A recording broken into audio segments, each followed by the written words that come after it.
नमस्कार साथियों, आज हम लोग बहुत ही महत्वपूर्ण करंट अफेयर्स के बारे में चर्चा करेंगे जो कि आने वाले विभिन्न प्रतियोगी परीक्षाओं के लिए बहुत ही महत्वपूर्ण है।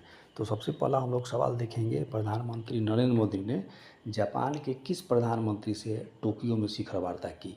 तो वे जापान के प्रधानमंत्री है शिगेरू इशिबा। शिगेरू इशिबा से इन्होंने शिखर वार्ता की है। और दूसरा सवाल हम लोग देखेंगे, भारत जापान ने शिखर वार्ता में किस पर सहमति व्यक्त की है? किस बात पे सहमति व्यक्त की है भारत और जापान ने? तो वो है व्यापारिक साझेदारी और रणनीतिक सहयोग पर उन्होंने हम लोगों ने चर्चा की है।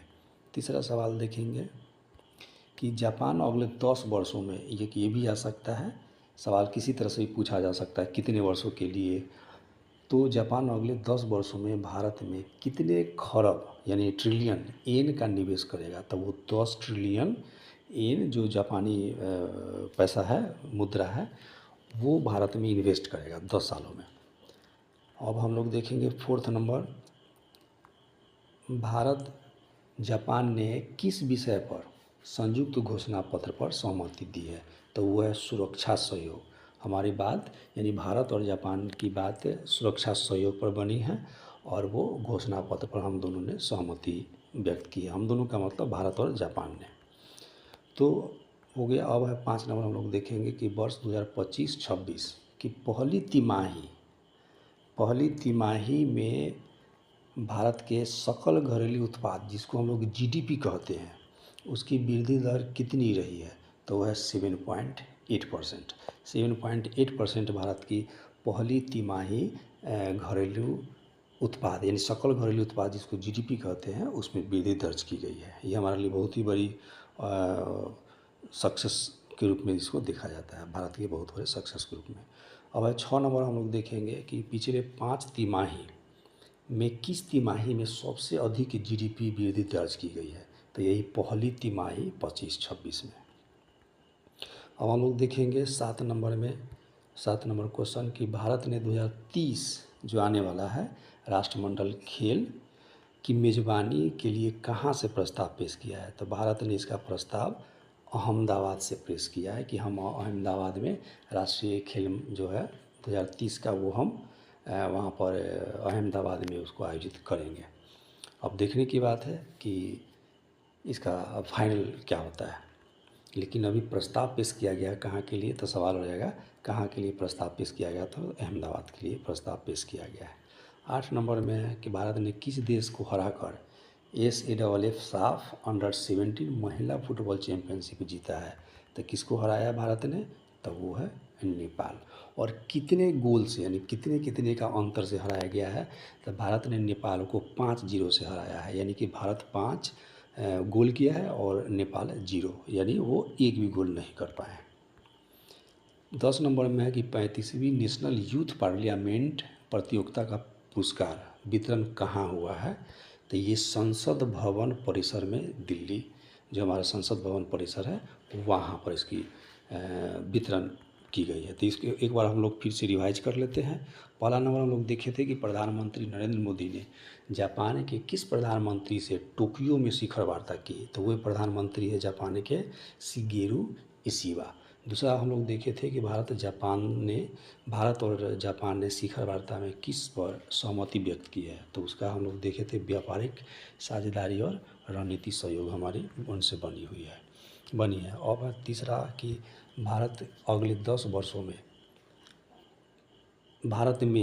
जापान अगले 10 वर्षों में भारत में कितने ट्रिलियन येन का निवेश करेगी? तो वो 10 ट्रिलियन येन का निवेश करेगी हमारे भारत देश में।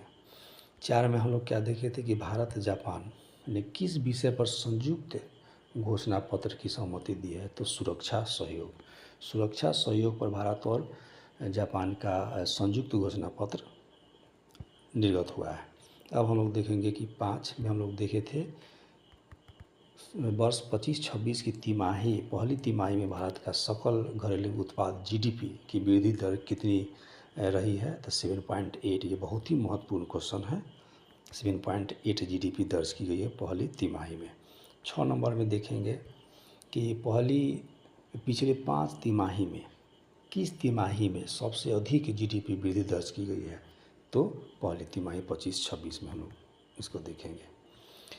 भारत ने 2030 राष्ट्रमंडल खेलों की मेज़बानी के लिए कहाँ से प्रस्ताव पेश किया है, तो वो है अहमदाबाद।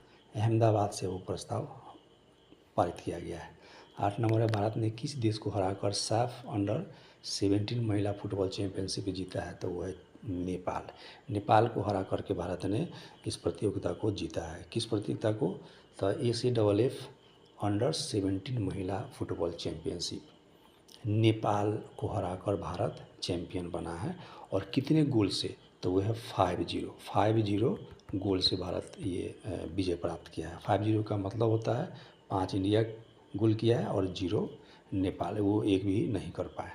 अब हम लोग देखेंगे 10 नंबर, 35वीं नेशनल यूथ पार्लियामेंट प्रतियोगिता का पुरस्कार वितरण कहाँ पर हुआ है, तो वो हुआ है संसद भवन परिसर नई दिल्ली में। ये बहुत ही महत्वपूर्ण सवाल है, इसको हम लोग ध्यान से देखेंगे। 11 नंबर, 35वीं नेशनल यूथ पार्लियामेंट प्रतियोगिता किसके लिए आयोजित की गई थी, तो केंद्रीय विद्यालय लोग, जो जितने भी केंद्रीय विद्यालय हैं, तो उनमें ये प्रतियोगिता हुआ था। केंद्रीय विद्यालय के छात्र इसमें शामिल हुए थे। और वो अब उसके बाद है कि इस प्रतियोगिता में मुख्य अतिथि कौन थे, तो उसके मुख्य अतिथि थे बंसूरी स्वराज। ये बीजेपी के सांसद हैं बंसूरी स्वराज जी, माननीय बंसूरी स्वराज जी इसके मुख्य अतिथि थे। 19 नंबर में देखेंगे, प्रधानमंत्री नरेंद्र मोदी ने जापानी प्रधानमंत्री शिगेरू इशिबा, इसको याद रखेंगे, को क्या उपहार दिया है। भारतीय प्रधानमंत्री हमारे माननीय नरेंद्र मोदी ने जापानी प्रधानमंत्री शिगेरू इशिबा को उपहार के तौर पे, गिफ्ट के रूप में क्या दिया, ये सवाल रहेगा। तो इसका आंसर है चांदी की चॉपस्टिक के साथ विंटेज रामेन कटोरा का सेट। ये है, ये उनको भारत की तरफ से, भारत के प्रधानमंत्री की तरफ से उनको तोहफा के रूप में दिया गया है।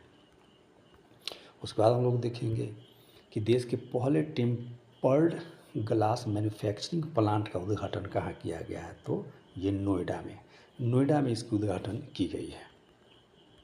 जापान में पीएम मोदी को मिली दारुमा गुड़िया किसका प्रतीक है, तो पहला तो हम लोग देखेंगे कि जब भारत के प्रधानमंत्री उनको दिए तो उनके तरफ से क्या गिफ्ट मिला, तो जापान में जो जापान के प्रधानमंत्री थे, हमारे भारतीय प्रधानमंत्री को दारुमा गुड़िया गिफ्ट किए हैं। दारुमा गुड़िया गिफ्ट की, ये भी सवाल पूछेगा कि जापान में प्रधानमंत्री को नरेंद्र मोदी को क्या मिला गिफ्ट के रूप में, तो वो होगा दारुमा गुड़िया। ठीक है। अब वो अगला सवाल है कि किसका प्रतीक है, तो दारुमा गुड़िया जो होता है वो दृढ़ता एवं स्वभाव का प्रतीक है। NHAI गुजरात में national highway authority of India Gujarat में कौन सी नई प्रणाली लागू कर रहा है, तो ये है भारत का पहला multi lane free flow tolling system. ये अपने आप में एक यूनिक है, इसको लागू करने जा रहा है NHAI गुजरात। NHAI द्वारा लागू की जा रही नई टोलिंग प्रणाली का क्या महत्व है, तो इसका महत्व है फास्टैग के माध्यम से बाधा मुक्त टोलिंग और निर्बाध इलेक्ट्रॉनिक टोल संग्रह। यानी कि आप गाड़ी लगाइए टोल के पास, फिर पैसा दीजिए, फिर चालान लीजिए, रसीद लीजिए, तब आगे बढ़िए। तो इसमें क्या होता था कि लंबी लाइन लग जाती थी। उससे छुटकारा पाने के लिए भारत सरकार ने ये कदम उठाया है। उसके बाद है 18 नंबर में हम देखेंगे कि सांसद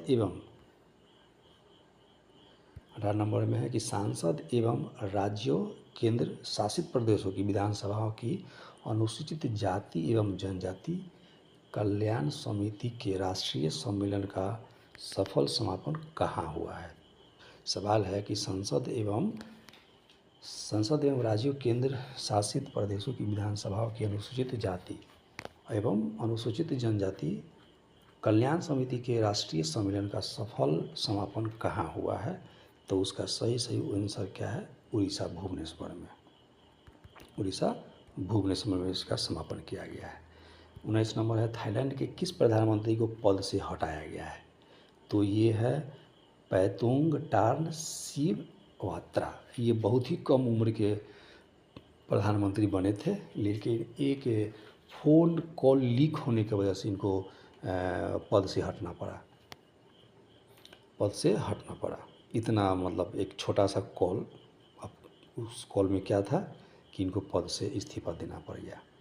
उसके बाद है पेंटो गोटार्न श्रीवात्रा, किस कारण से पद से हटाया गया है? तो यह है नैतिकता का उल्लंघन। वही फ़ोन कॉल इनका लीक हुआ, जिसकी वजह से नैतिकता का उल्लंघन का आरोप लगा और इनको पद से इस्तीफा देना पड़ गया। उस 21 में है पेंटोगोटार्न श्रीवात्रा पद पर कितने समय तक रही? तो बस वो 1 साल से भी कम समय तक उस पद पर बनी रही। उसके बाद उनको अपने पद से इस्तीफा देना पड़ा।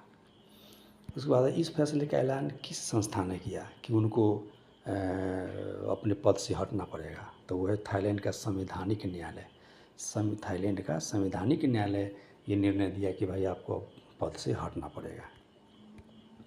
23 नंबर में है कि पेंटागोटार्न श्रीवात्रा को किस परिवार से संबंधित बताया गया है?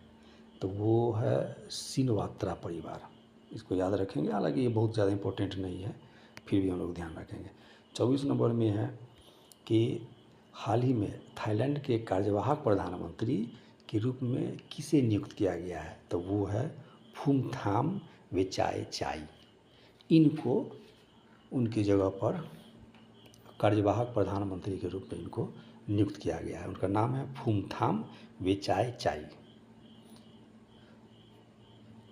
हमारे किसी भी क्वेश्चन और उसके आंसर से और किन्हीं को भी कोई भी उसमें एरर हो, त्रुटि हो, तो आप हमें मैसेज करके, आप हमें कमेंट्स करके ज़रूर बताएं।